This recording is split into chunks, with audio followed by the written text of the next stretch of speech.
परिसीमन आणि संघराज्य हे दोन विधेयक त्यांनी या विधेयकाला जोडून टाकल्यामुळे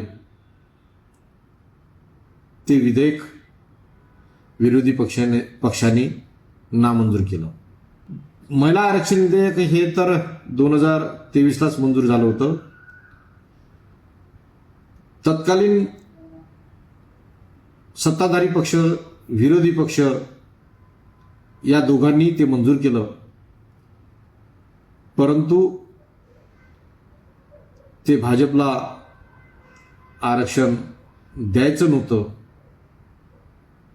त्यामुळेच त्यांनी वेळ घालवला.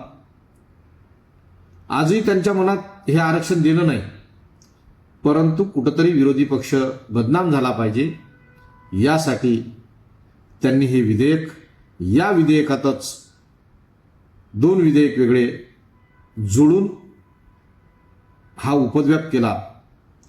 त्यामुळे हे विधेयक विरोधी पक्षानं नामंजूर केलं. विधेयक नामंजूर झाल्यामुळे काही लोक मगरीचे आसू गाळत आहेत, परंतु त्यांच्या लक्षात हे नाही भाजपला 400 पार आकडा मिळाला नाही म्हणून. भाजपला 405चा आकडा हा महिला आरक्षणासाठी पाहिजे नाही.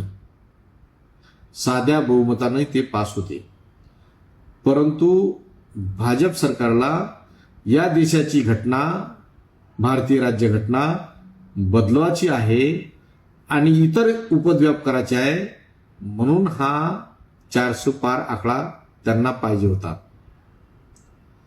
म्हणून रडणाऱ्या लोकांनी भ्रमात राहू नये. महिला विधेयक, आरक्षण विधेयक हे 400 पारच्या आकड्यावर अवलंबून नव्हतं. मी या निमित्तानं स्पष्ट सांगेल, जी आज महिला आरक्षणाच्या विषयी काँग्रेसला आणि विरोधी पक्षाला बदनाम करण्याचं षडयंत्र या निमित्तानं चाललेलं आहे. मी स्पष्ट सांगेल, महिला आरक्षणाच्या बाजूनं कालही काँग्रेस पक्ष होता, त्याचे मित्रपक्ष होते, आजही आहे आणि उद्याही काँग्रेस आणि त्याचे मित्रपक्ष महिला आरक्षणाच्या सोबत राहतील. महिला आरक्षणाला कधीही विरोध करणार नाही. परंतु हे जे काही उपद्व्याप भाजपनं चालवले